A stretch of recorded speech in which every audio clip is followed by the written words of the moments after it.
Let's get a few more questions in, and let's stay on the topic of West Virginia. This next one was sent to CornyDriveThru@gmail.com from Jay in West Virginia. In all of his run-ins with Muta and Kabuki over the years, did Jim ever get sprayed with the mist? If so, what was it like? Was it gross? Did it stink? Did it stain your clothes? Did it stain the mat? I know it was some sort of pellet/wafer that they used, but what was it made of? All right, well, no, I never got sprayed. Fortunately, I was always a heel alongside Muta in WCW, but Kabuki could have gotten you in world class. I was about to say I wasn't sprayed, but I got the thrust kick from Kabuki. The big thrust kick back when nobody did that, and that was his finish. Was it the anniversary? Was it the anniversary? Because I just saw that clip like 2 days ago. Yes, July 4th, 1985, Tarrant County Convention Center in Fort Worth, Texas. There was 12,000 people. I believe the house was around $150,000. I'd have to check my book.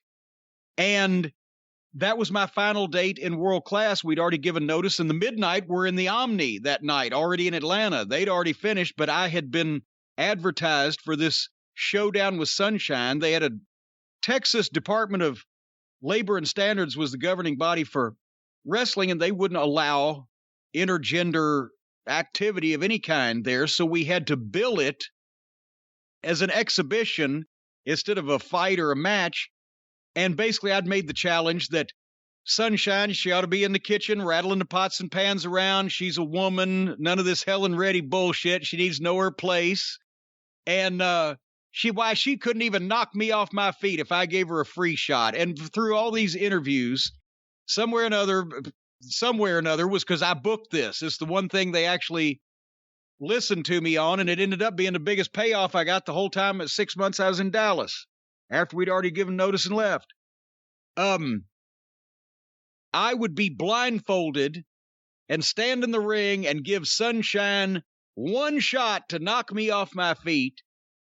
And if she couldn't do it, then I was going to take that blindfold off and I was going to walk the dog on Sunshine. I was just going to beat her within an inch of her life. And that's where I got all the lines in, like Sunshine's been on more street corners than the Dallas Times-Herald.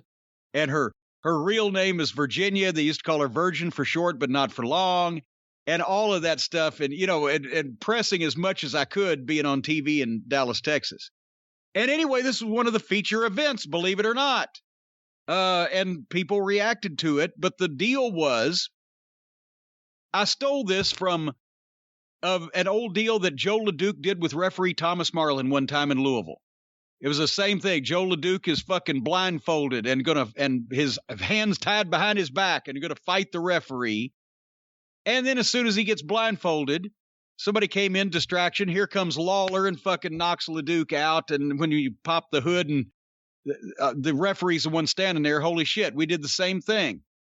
I'd get the hood on, and then suddenly Scott Casey, who was another of Sunshine's managerial charges, runs down and distracts Bronco Lubitsch, and Kabuki comes in the ring and gives me the sidekick, knocks me ass over tea kettle, and then Kabuki jumps out, Sunshine puts her foot on my chest, and Bronco Lubitsch turns around, 1, 2, 3. I take the fucking hood off, and it's Sunshine, and I've been knocked senseless. How the fuck did she do that?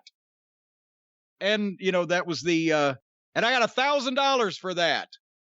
That was the second biggest payoff we had in 6 months. The Texas Stadium, we got $1,150 on a $250,000 house. That's why we gave our notice. But anyway, that was so I did get kicked by Kabuki, but never misted by Muta.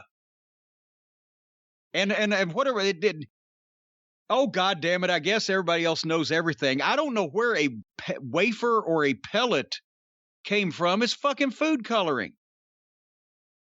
And so it will stain your clothes, and it does stain the mat. But it's food coloring, and it's passed around in a condom tied off. And you bite down and fucking spray it. And that's where every once in a while, Kabuki and Muta got good with it, but some guys that try to do that fucking deal, they goddamn end up swallowing the shit, and there you go. And I'll tell you one thing, brother. When Kabuki blow to green, that's bad enough. But when he blow to red, shit's on. That's what Gary Hart would say.